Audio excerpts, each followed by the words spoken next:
سألناكم ورزوا الفرزوناكم وفي أمر قصدناكم فشدوا أسمكم لله فيا ربي بسادتي تحقق لي عشاراتي عسى تأتي بساراتي ويسوع وقتنا لله بكسف الحجب على الأين ورفع بين من بين وتمسي الكيف والأين بنور الوجه يا الله صلاة الله مولانا على من بالهدى جانا ومن بالحق أولانا شفيع الخلق عند الله حسبنا الله ونعم الوكيل نعم المولى ونعم الناصر حسبنا الله ونعم الوكيل نعم المولى ونعم الناصر حسبنا الله ونعم الوكيل نعم المولى ونعم الناصر حسبنا الله ونعم الوكيل نعم المولى ونعم الناصر بسر الفاتحة أعوذ بالله من الشيطان الرجيم بسم الله الرحمن الرحيم الحمد لله رب العالمين الرحمن الرحيم مالك يوم الدين إياك نعبد وإياك نستعين اهدنا الصراط المستقيم صراط الذين أنعمت عليهم غير المغضوب عليهم ولا الضالين آمين. Mohon maaf karena tadi sering kehilangan sinyal jadi gonta-ganti tempat. Sekali lagi mohon maaf. Mungkin sekian dari saya kembalikan ke MC. Terima kasih banyak disampaikan kepada Mas Tajudin untuk pembacaan istighosahnya tadi. Untuk acara selanjutnya yaitu Mauidhah Hasanah sekaligus doa kepada Kiai Haji Muhammad Afifuddin Dimyati dihaturkan.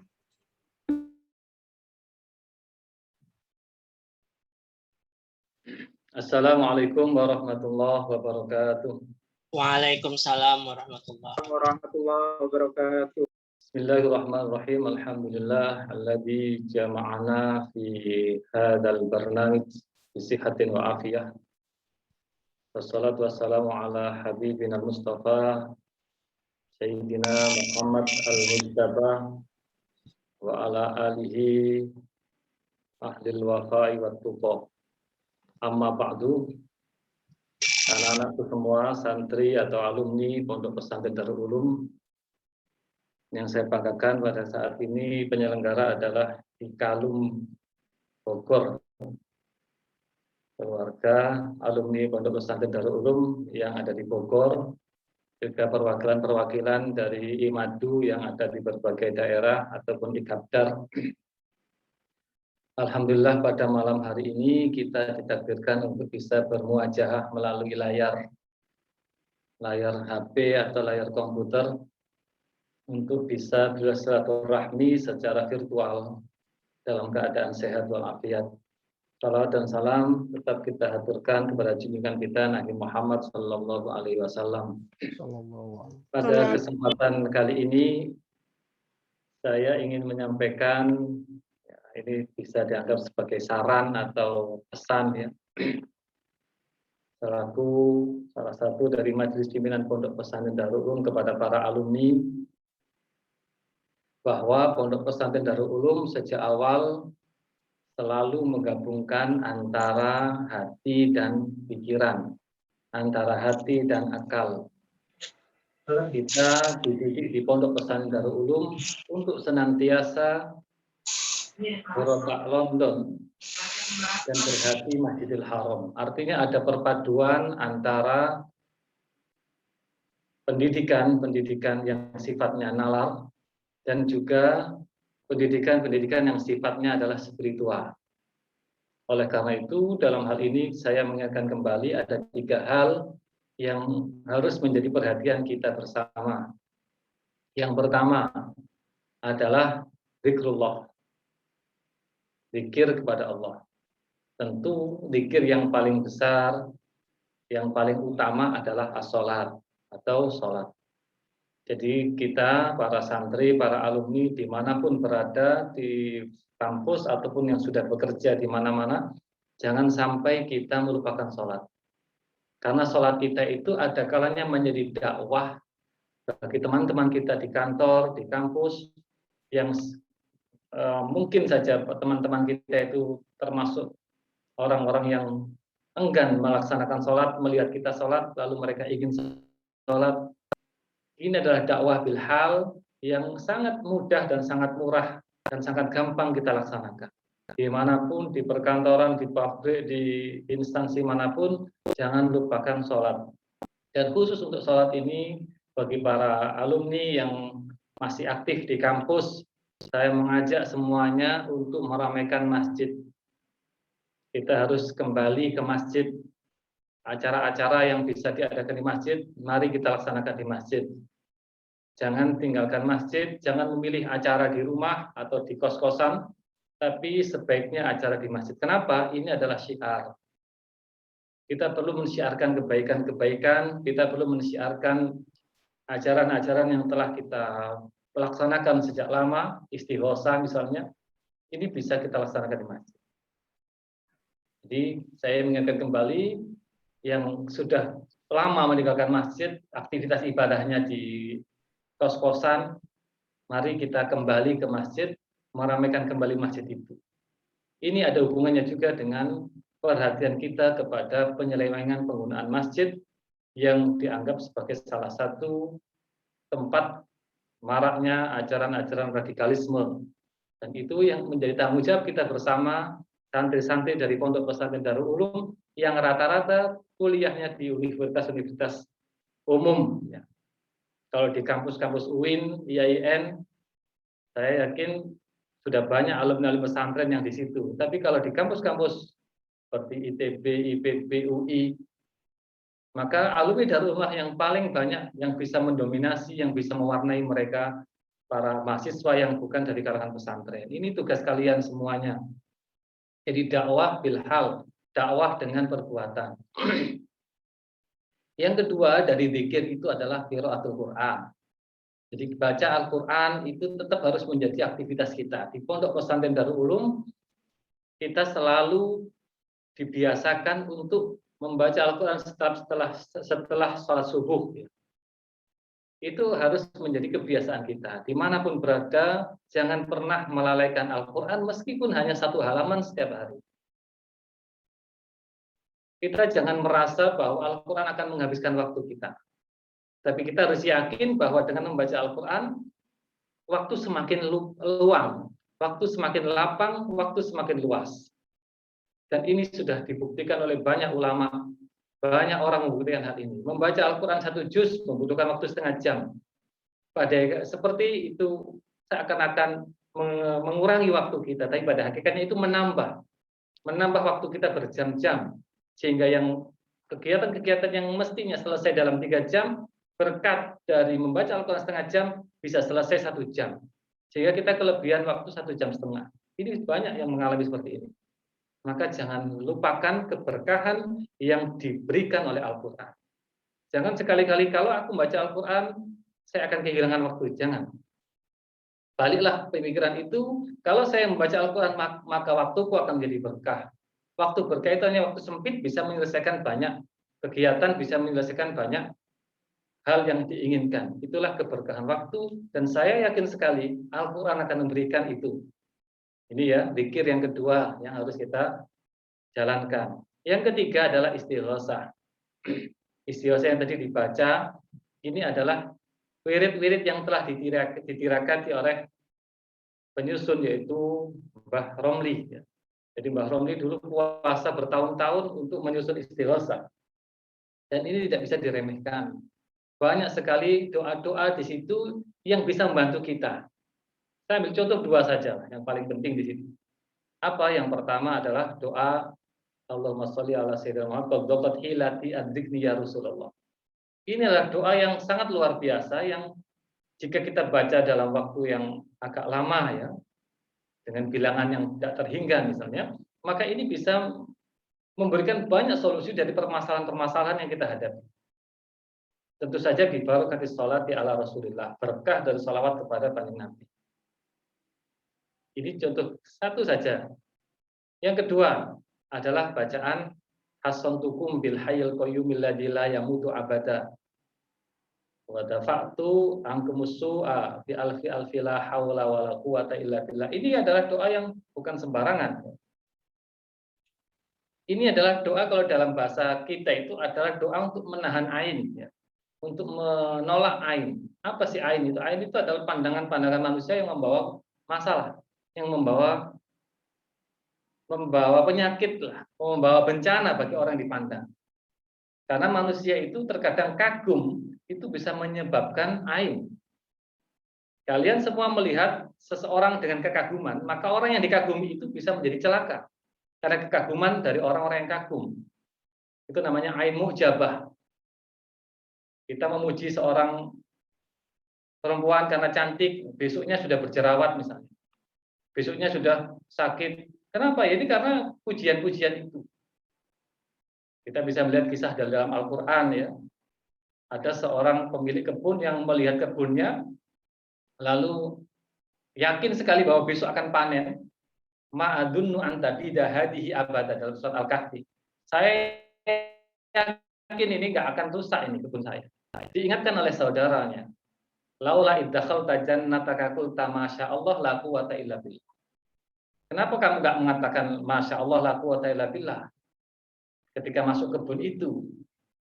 Ini di sini kita bisa belajar cerita itu. Besoknya ketika dia masuk kebun, rusak semuanya kebunnya itu. Kenapa? Karena kebun itu terkena ain mu'jabah, terkena pandangan kekaguman dari seseorang. Yang rusak siapa? Yang dipandang, kebunnya yang rusak. Seperti itu contohnya. Belum lagi ada ain hasidah atau mata iri dengki. Melihat orang dengan iri, itu bahaya sekali. Yang bahaya bukan yang melihat, tapi yang dilihat. Yang bahaya adalah orang yang hebat ini, yang diiri orang lain ini. Ini ada dalam surat Al-Baqarah, hasadan min indi anfusihim min ba'di ma tabayyana lahumul haqq. Atau ada yang lebih dahsyat dari itu, yaitu ain qatilah, mata pembunuh, pandangan pembunuh. Ini adalah mungkin dukun-dukun itu yang bisa seperti itu. Dulu di Arab itu ada orang yang punya kekuatan itu. Ketika melihat rombongan unta, dilihat unta. Unta siapa ini? Ketika dia melihat unta itu, langsung untanya mati semua. Sehingga orang-orang Quraisy mencari orang ini, tolong kamu pandang Rasulullah, pandang Muhammad, sampai dia meninggal. Tantang begitu. Ketika dia melihat Rasulullah, tentu Rasulullah dilindungi oleh Allah. Sehingga gagal. Tapi hampir saja berhasil, tapi gagal. Allah mengisahkan hal ini dalam surat Al-Qalam. Di akhir surat Al-Qalam. Wa iyyaka dzalladina kafaru la yuzlikunaka bi absarihim lamma sami'u dzikra. Hampir saja orang-orang kafir itu menggelincirkanmu dengan pandangan mereka. Jadi dalam dunia ini banyak bahaya-bahaya itu. Nah, bacaan hasantukum itu diantaranya untuk menolak itu. Kita kan tidak tahu siapa yang mengagumi kita misalnya, jadi kekaguman. Siapa yang senang dengan kita dan kagum dengan kita. Siapa yang iri dengan kita. Ini ain hasidah, ain kedengkian. Ada yang ingin membunuh kita dengan perasaannya dia sangat benci dengan kita, ingin membunuh misalnya. Ini kan berbahaya. Sehingga ada doa-doa yang diajarkan oleh Rasulullah yang menolak ain misalnya. Nah, di dalam istighosa itu yang terkenal adalah hasantukum bil hayyil qayyumil ladzi la yamutu abada. Aku menjaga dari kalian dengan nama Allah yang Maha Hidup, yang Maha Perkasa, yang tidak akan mati selamanya.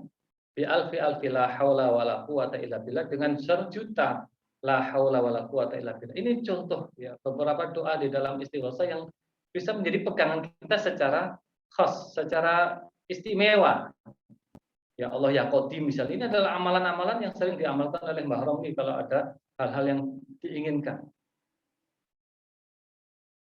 Wa atif qulubal alamina misalkan, ini untuk biasanya untuk menarik, memikat orang lain. Nah, hal-hal seperti ini yang harusnya juga kita mengerti sehingga zikir-zikir yang kita lakukan mempunyai makna yang berlebih, ya, mempunyai makna yang khusus. Tidak sekedar baca rutin, tapi kita memaknai, memahami bagaimana dulu Mbah itu atau Mbah Romli itu menyusun istighosah dengan tirakat-tirakatnya. Sehingga ini menjadi hal-hal yang harus kita mengerti. Ya, jadi saya mengingatkan kembali santri Darul Ulum harus zikrullah, ini yang pertama. Zikrullah ada 3 tadi ya, yaitu sholat, baca Quran dan istighosah. Yang kedua, santri Darul Ulum ini menurut saya ini ya harus mulai, kalau sudah alumni dan sudah selesai dari kampus, mulai memikirkan an-naf'u lil muslimin, memberi manfaat bagi manusia. Ada hadis yang ditulis dalam kitab Nashul Ibad, yang pertama hadis itu adalah khoslatani la syai' afdhal minhuma.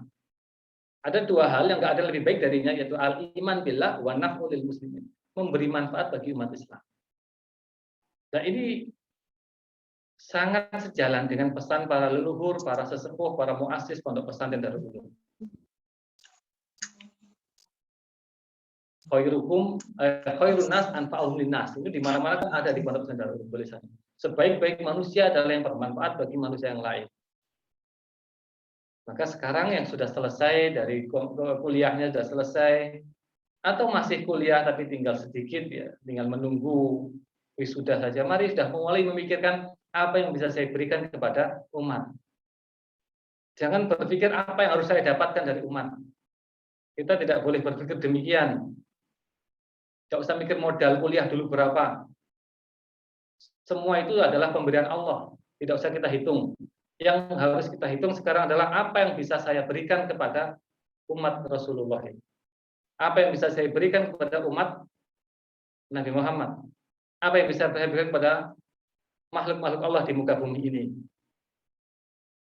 Dan dalam hal ini saya ingin menyampaikan ada hadis Nabi yang diriwayatkan oleh Ibnu Majah ya. Ini sangat menarik sekali karena ini berkaitan dengan bagaimana manfaat itu bisa berlaku panjang. Yaitu dawuh kanjeng Nabi, sab'un yajri lil abdi ajruhunna. Ada 7 hal, 7 perkara yang pahalanya akan mengalir kepada seorang hamba wa huwa fi qabrihi, meskipun dia sudah meninggal dunia. Meskipun dia sudah dalam kubur, ada 7 perkara yang selalu mengalir pada pahalanya kepada dia, kepada pelakunya. Yang pertama adalah man 'allama ilma. Orang yang mengajarkan ilmu. Jadi mengajarkan ilmu ini adalah proses pendidikan ya. Jadi berkecimpung di dunia pendidikan, memberi manfaat di dunia pendidikan, ini akan memberi manfaat yang terus berjalan. Kita mengajar kepada murid kita mengajar kepada muridnya mengajar kepada muridnya lagi, mengajar kepada muridnya lagi sampai ratusan tahun, maka kita tetap akan mendapatkan pahala yang terus mengalir. Oleh karena itu biasanya para ulama, para kiai itu semi ya, ini karena saya katakan semi saja, semi mewajibkan para santrinya untuk terus mengajar. Meskipun jadi dokter, meskipun jadi insinyur, meskipun jadi pengacara, bisa tetap mengajar. Berkecimpung di dunia pendidikan, meskipun hanya seminggu sekali atau 2 minggu sekali, harus ada mengajar. Kenapa? Agar menjadi transformasi ilmu antara generasi sebelumnya dengan generasi yang akan datang.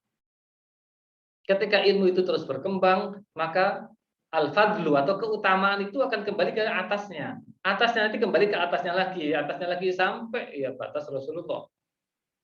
Begitulah ilmu itu dilestarikan oleh Allah. Kita tentu ingin menjadi bagian dari pelestarian ilmu di muka bumi ini. Maka yang pertama adalah man 'allama ilman. Ini dunia pendidikan. Yang tidak berkecimpung di pendidikan jangan kecil hati, masih banyak lahan kemanfaatan yang lain. Yang kedua adalah au ajra nahron, atau mengalirkan sungai. Ini adalah saya mengistilahkan bidang pengairan ya. Atau mengalirkan sungai. Jadi mengalirkan sungai itu pahalanya mengalir terus sampai sungai itu berhenti.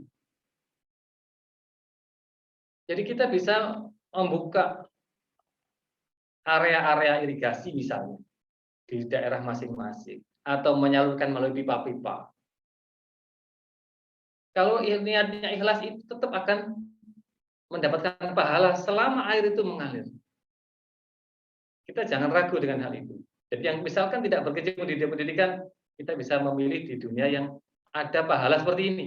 Misalkan di pengairan. Ini penting ya. Kita jangan mengabaikan hal. Kenapa sih kok kita harus mencari pahala yang terus-menerus? Karena umur manusia itu nggak panjang. Sedangkan dunia ini berjalan panjang, lama sekali. Manusia maksimal 100 tahun. Tapi dunia ini ratusan juta tahun, bahkan miliaran tahun. Apakah ada orang yang pahalanya sebanyak itu? Apalagi nanti di akhirat itu juga bertahun-tahun. Nah, ini perlu agar kita mengerti, jika kita bisa memberi manfaat secara berkesinambungan untuk masa depan, maka itu lebih baik dipilih. Ya, au ajro nahr, atau mengalirkan air. Maka kalau ada yang buntu-buntu, coba alirkan saja. Misalkan ada di rumah atau di mana di kantor ada pipa yang buntu gitu ya. Kalau Santri Darul Ulum, saya yang biayai ini. Saya yang biayai perbaikan paralon-paralonnya, pipa-pipanya. Biaya berapa? Paling 1 juta, 1,5 juta. Tapi selama orang di kantor itu menggunakan pipa itu, kita mendapatkan pahalanya. Dan ini luar biasa. Orang nggak menyadari kita paling keluar uang berapa, tapi pahalanya. Padahal itu nunggu rusak lagi, mungkin 5 tahun lagi baru rusak. Berarti 5 tahun itu kita nggak ngapa-ngapain, pahala terus. Nanti ada orang buat kopi di kantor itu, ada orang sholat wudhu di kantor itu pahalanya dapat kepada kita. Kita akan mendapatkan kiriman pahala, tabungannya masuk ke kita terus. Investasinya masuk. Au ajron nahra, mengalirkan air, mengalirkan sungai. Yang ketiga, au hafara bi'ran, atau menggali sumur. Menggali sumur air ya, air digunakan oleh para pengguna. Ini pahalanya juga pada penggalinya itu. Siapa yang menggali dulu? Makanya jika ada misalkan acara penggalian sumur, aku aja yang biayai. Ya, saya mikir, ya saya hitung lagi, saya aja yang biayai. Karena setiap orang memakai sumur itu, maka orang yang membiayai itu akan mendapatkan pahala. Kita tentu ingat ya, bagaimana Utsman bin Affan membeli sumur itu dengan harga yang sangat mahal sekali. Tapi dengan membeli sumur itu, pahala Utsman bin Affan sangat banyak sekali. Mengalir sampai saat ini. Kalau kita cek di Madinah masih ada itu. Investasi Utsman. Jadi ada yayasan Utsman bin Affan. Karena melestarikan jariah dia yang sejak bertahun-tahun yang lalu. Nah, ini bisa dikembangkan pada dunia pertambangan. Tafsir luasnya itu menggali sumur itu menggali pertambangan. Jadi kalian bekerja di pertambangan, itu harus diniatkan ikhlas lillahi ta'ala. Semoga barang tambang yang kita hasilkan itu bermanfaat bagi manusia. Selama orang memanfaatkan hasil tambang itu, maka kita juga mendapatkan pahalanya. Jadi kembalinya kepada niatnya. Niatnya apa? Pokoknya niatnya adalah an-naf'u lil muslimin. Niatnya adalah memberi manfaat bagi umat Kanjeng Nabi Muhammad. Entah tambang apa saja lah, tambang batu bara, tambang emas, tambang minyak, tambang apapun yang terjadi di dunia itu, niatkanlah untuk ngabdi kepada umat Rasulullah. Jika itu, maka pahala kalian akan mengalir terus. Tidak berhenti pada selesai, tidak. Selama misalkan minyak, ya minyak dipakai untuk apa? Untuk menyalakan PLN misalkan. Menyalakan pesawat terbang misalnya, berapa yang diangkut di situ? Banyak sekali rentetan-rentetan pahala yang mengincar kalian, yang siap untuk masuk ke rekening kalian. Jika itu diniatkan an-naf'u lil muslimin. Tinggal mengganti niatnya saja. Niatnya bagaimana beri manfaat pada umat Islam.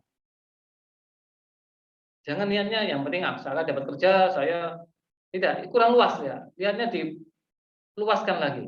Karena khaslatani la syai'a afdhala minhuma, al-iman billah wa naf'u lil muslimin. Yang keempat, ada awgharasa nakhlan, atau menanam kurma. Nanam kurma nanti berbuah, dimakan orang buahnya, maka orang yang nanam mendapatkan pahala. Ini saya menggambarkan dunia pertanian.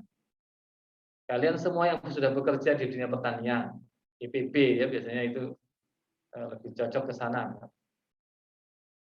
Itu niatkan untuk memenuhi hajat hidup orang banyak. Jadi menanam padi, orang yang makan padi itu kita mendapatkan pahalanya. Menanam buah-buahan, lalu buah itu dimakan oleh orang, kita mendapatkan pahalanya. Kalau kita mengerti hal ini, maka laku kita ini tidak selalu menjadi hitung-hitungan duniawi. Maksudnya, harus sekian harganya, kalau nggak sekian saya nggak mau jual. Tidak akan begitu, karena kita mikir, saya di situ juga dapat pahala. Maka murah-murah dikit nggak apa-apa lah. Sehingga luas. Sehingga kita menjadi yasiru, mudahkanlah orang lain. Kita tidak akan mempersulit orang lain, karena kita mikir di situ ada akhirat. Di situ ada pahala ukhrawi. Di situ adalah ada jariyah, ada amal jari. Ada pahala yang selalu mengalir, ada amalan-amalan selalu mengalir. Pokoknya niatnya adalah an-naf'u lil muslimin. Dunia pertanian au ghorasa nakhla, atau menanam pohon kurma. Karena di sana adanya kurma. Kalau di Indonesia menanam mangga, menanam nangka, menanam nanas, apapun yang bisa ditanam dan itu bisa dikonsumsi oleh orang, maka niatlah ini untuk memberi makan umat Rasulullah. Jangan meremehkan niatnya seperti ini, karena disitulah letak perbedaan kita, orang-orang ukhrawi, orang-orang yang pandangannya adalah akhirat oriented, dengan orang-orang yang pandangannya dunia.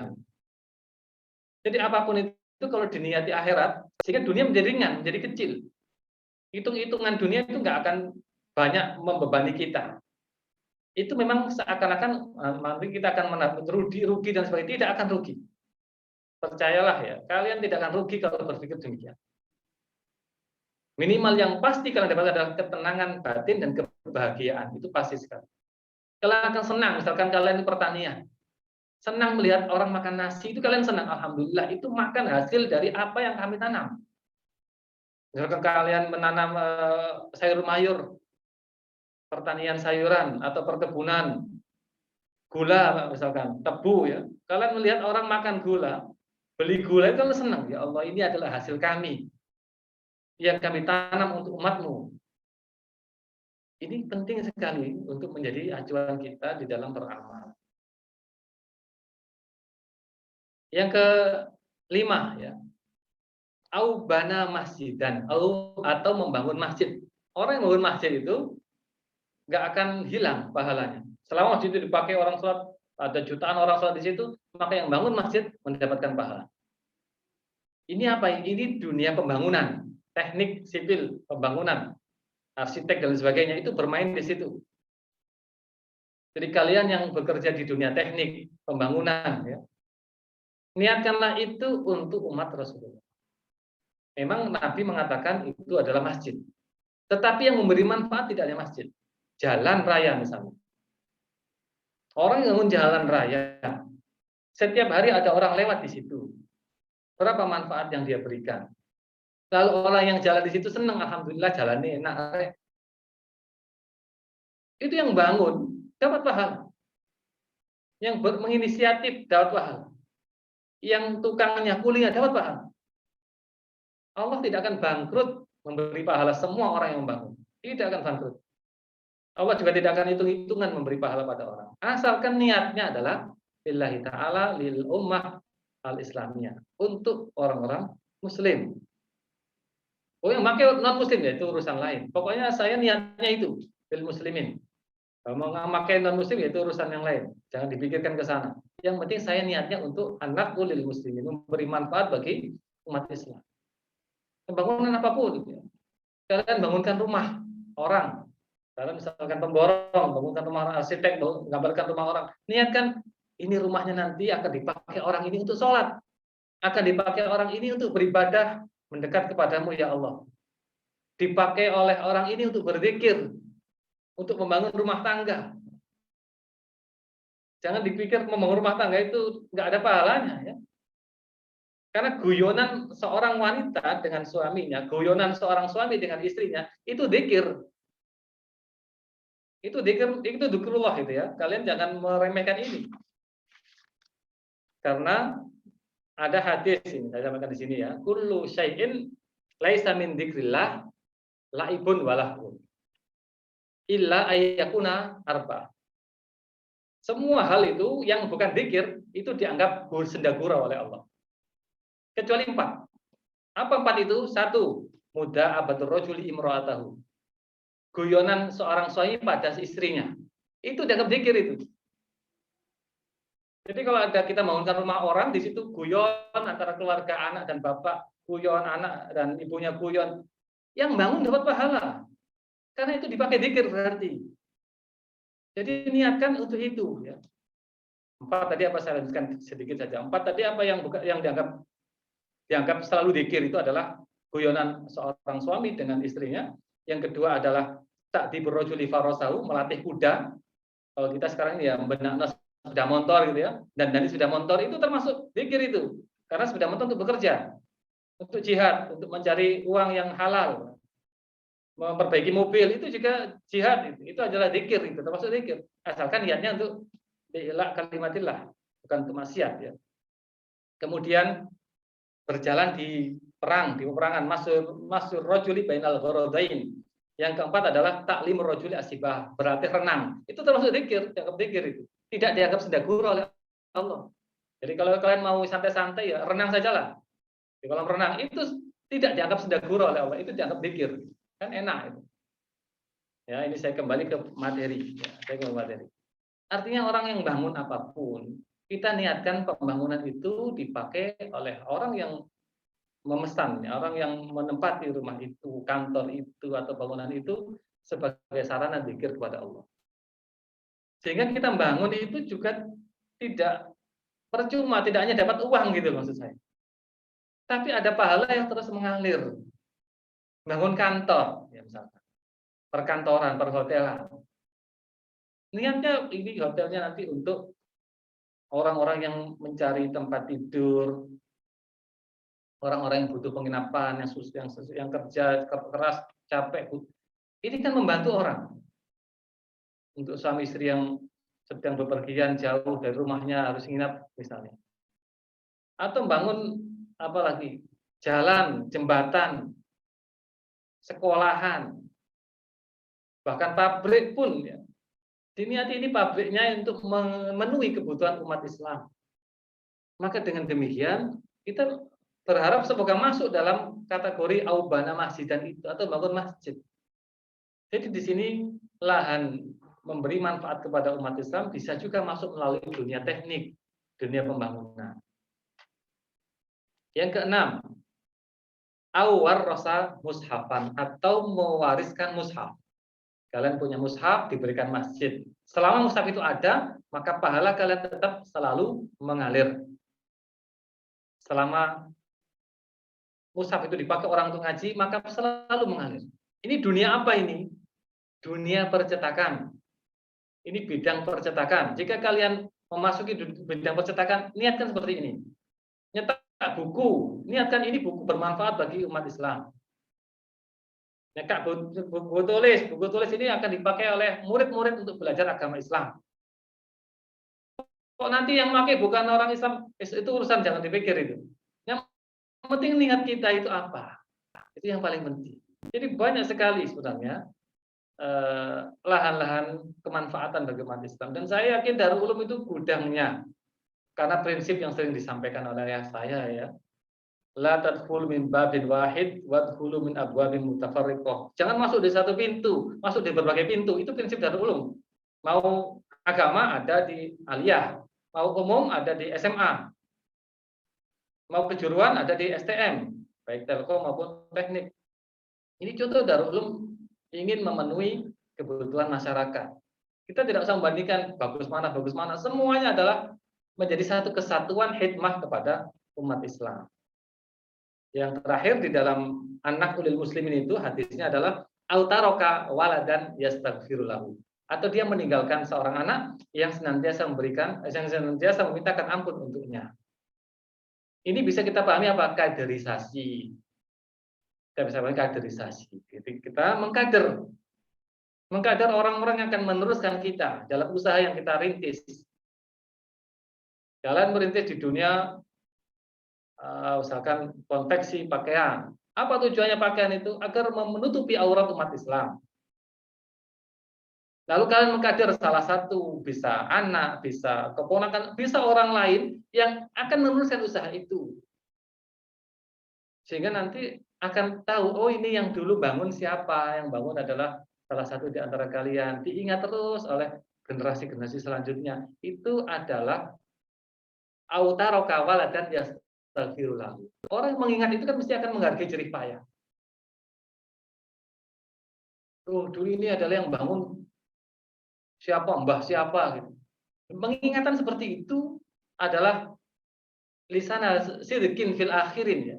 Itu adalah ucapan-ucapan yang baik dari masa yang akan datang dan itu bernilai pahala bagi orang yang diingat.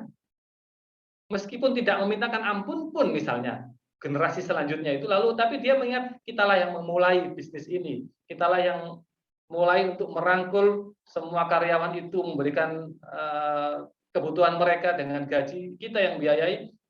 Orang-orang lalu mengingat jasa-jasa itu hanya diingat saja tanpa memintakan ampun pun orang ini tetap mendapatkan pahala. Nah, ini yang harus menjadi perhatian kita bersama ya. An-nafu lil muslimin. Ini yang kedua yang ingin saya sampaikan. Jadi ada 7 macam tadi bidang-bidang kerja yang bisa kita laksanakan berdasarkan hadis Nabi. Yang ketiga, ini sebenarnya adalah permintaan kami ya. Secara pribadi juga mengatasnamakan Majelis Pimpinan Pondok Pesantren Darul Ulum, apa? Ad-du'a lil masyayikh, mendoakan para guru. Jadi santri yang sudah lulus, ya, para alumni yang sudah bekerja atau siapapun yang merasa sebagai santri dan alumni Pondok Pesantren Darul Ulum, saya mohon sekali untuk tetap mendoakan. Ada hikmah untuk para guru. Ya, hikmah para guru itulah yang memudahkan kita mendapatkan keberkahan dalam hidup. Bagaimana hikmatul masyayikh itu? Ada 3, bisa bin nafsi dengan fisik. Ya.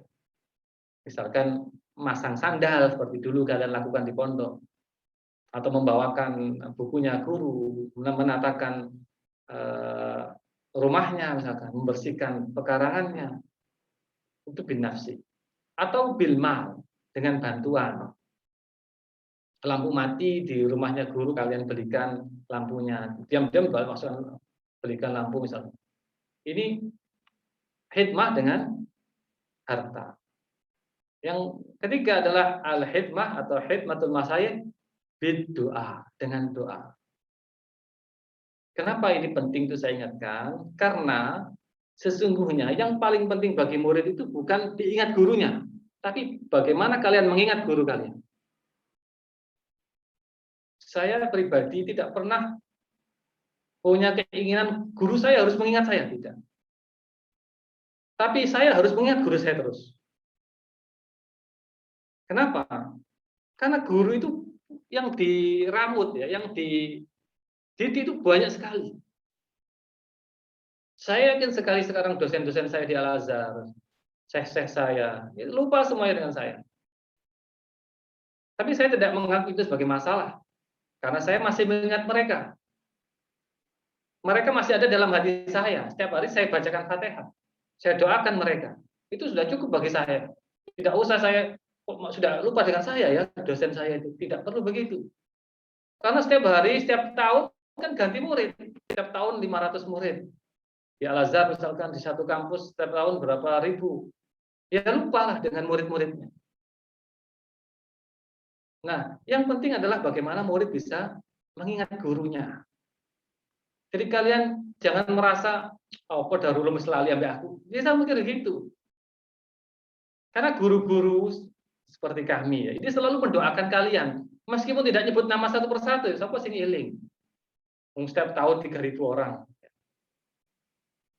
Tapi mendoakan secara khusus semua santri itu sudah pasti kami lakukan. Ya mulai sesepuh Yai Khalil, saya yakin pasti akan mendoakan kalian. Yai Tamim Romli, Yai Zaimuddin pasti akan mendoakan kalian. Nah sekarang tinggal kita, bagaimana kita menyambut itu. Jika kita menyambut doa para kiai, para guru itu dengan doa, maka akan sambung sinyalnya. istilahnya itu radio itu udah cocok sudah, gelombangnya cocok. Kalau kita yang melupakan, maka itu akan menghambat tersalurnya doa-doa para guru. Akan menghambat tersalurnya doa-doa para guru. Nah, siapa yang rugi? Ya, muridnya sendiri yang rugi. Ini perlu saya ingatkan, biar kita selalu sambung. Secara batiniah, kita tidak punya beban, kita selalu mengingat jasa-jasa guru kita. Secara fisik kita tetap menghormati jika kita ketemu. Secara sikap kita ini selalu selaras, ya.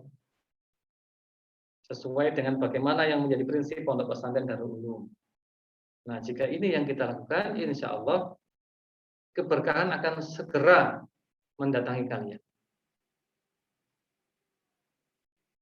Pokoknya lihat sajalah, 1 minggu dari hari ini, jika semua yang saya sampaikan ini dilaksanakan dengan tulus, dengan baik, insya Allah sudah ada perubahan. Pikir, kemudian keinginan untuk memberi manfaat kepada umat Islam, dan selalu mengingat guru-guru kita. Memang agak tidak masuk akal, tetapi saya ingin menceritakan bukti saja. Ya, saya ingin menceritakan bukti saja. Saya tidak ingin menyebut namanya, tapi ini kenyataan sekali. Ada seorang alumni yang berasal dari Sulawesi. Hidupnya luar biasa susahnya. Asli Madura pindah ke Sulawesi. Dan di sana dia merasa sumpek. Misalnya bahasa Qur'annya itu ma'isatan donkan. Kehidupan yang sempit. Sampai suatu ketika dia ikut acara Ikabdar di Surabaya. Di Ikabdar itu dia mendengar seorang alumni Darul Ulum senior, ya, yang dalam ceramahnya itu ngomong, saya dulu pernah didhawuhi Kyai Romli. Sopo wae santri sing uripe gak enak, moro nang aku, goyangan patokanku. Itu yang disampaikan oleh alumni itu. Oban patokanku, maksudnya patokan itu adalah nisannya itu. Anak ini, alumni ini yang dari Sulawesi ini, mendengar omongan itu, ingin membuktikan. Iya tak? Akhirnya dia datang ke Pondok Pesantren Darul Ulum, ke Pesarian. Memang kebetulan teman saya satu angkatan. Saya tanya, masuk goyang-goyang patokan? Apakah kamu goyang-goyang nisannya? Ya enggak, Gus. Saya peluk tok, Gus. Jadi dia datang ke Pesarian memeluk nisannya Kyai Romli. Ini cerita yang saya dengar langsung dari dia. Terus setelah itu dia pulang ke Sulawesi. Nah, dia merasa di penuturannya sendiri, dia merasa kehidupannya berubah. Yang dulunya seret, ya ekonomi gak bisa memenuhi, tiba-tiba dia dapat modal untuk buka toko. Lalu dia bisa mengembangkan bisnisnya, jual belinya, perdagangannya itu, sampai membeli beberapa hektar tanah di Sulawesi. Itu benar saya dengar langsung dari dia. Jadi apa yang salah di sini? Tidak ada yang salah.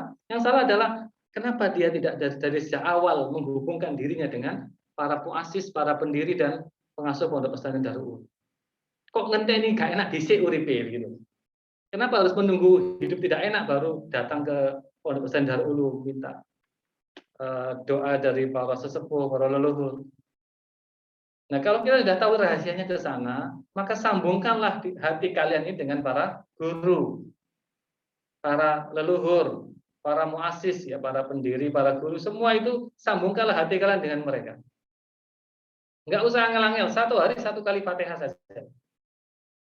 Semuanya sebut itu, kepada kiai 1 kali, semua sebut semua lengkap, lalu Al-Fatihah 1 kali saja. Sudah cukup itu setiap hari.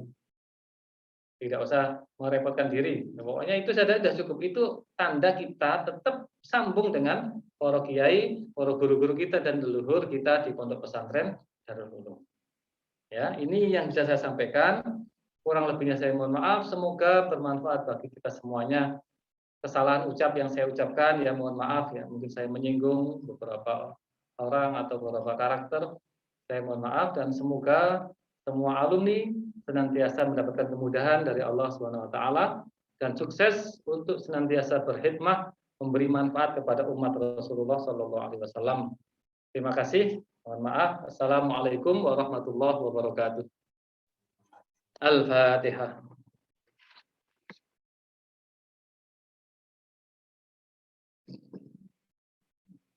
Bismillahirrahmanirrahim. Alhamdulillahirabbil alamin. Hamdan yuwafi ni'amahu yukafi mazida.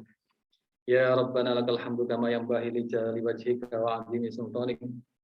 Allahumma shalli ala sayyidina Muhammad salatan tukrimuna biha binuril fahmi min dhulumatil wahmi wa tahtahu alaina biha futuhal arifin wa taj'aluna biha minal ulama'il amilin al mukhlisin wa min saffati ibadika wa ahbabika ya arhamar rahimin. Allahumma mlah bil iman qulubana wa bil yaqini sudurana wa bin nuri wujuhana wa bil hikmati uqulana wa bil haya'i abdanana waj'al qur'ana syi'arana wa sunnata tariqana. Allahumma waffiq abna'ana at-talamid al-mutakharrijin bi Ma'had Darul Ulum Peterongan Jombang linaf'i ibadika sholihin wa inhum waftah alaihim qulubahum wasrah sudurahum lil ilmi wa yassir umurahum wa tariqahum ilaih waktub lahumul khair haitsu kanu wa khudh bi nawasihim lil birri wat taqwa wa jannibus su' wa rufaqa'us su'. Allahumma ighfir dzunubahum wa tahhir qulubahum wa ya rabbana nas'aluka an tuhassin khuluqana wa tamla qulubana bin nuri wal hikmah wa tu'ahhilana liqabuli kulli ni'mah wa tuyassirana li khidmatil ummah. Allahumma aslihhum wa aslih lana wa aslih bihim al ummat al islamiyah ajma'ina bi rahmatika ya karim. Allahumma inni as'aluka li wa li haula'il mutakharrijin hayatas su'ada wa ajras syuhada wa hikmatal awliya wa murafaqatal anbiya ya muyassir yassir ya mudabbiru dabbir ya musahhil sahil sahil alaina kull asir bi jahil basyirin nadir. Wa sallallahu ala sayyidina Muhammad wa ala alihi wa sahbihi wa baraka wa salam. Alhamdulillahi rabbil alamin. Bisiril Fatihah. Amin, amin, amin ya Rabbal Alamin. Semoga apa yang disampaikan dan akan bermanfaat untuk kita dan kita bisa menerapkan nasihat-nasihat beliau untuk di kehidupan kita sehari-hari. Untuk acara selanjutnya kita akan mendokumentasikan acara ini terlebih dahulu. Kepada seluruh hadirin mohon untuk menyalakan kameranya, dan saya juga berterima kasih untuk rawuhnya Bunyai Tim dan keluarga dalam Darul Ulum. Semoga dengan bersamanya kita hadir dalam majelis ini menambah keberkahan secara virtual dan menjalin silaturahmi untuk kita semua para alumni. Ma'assalamah fi amani syai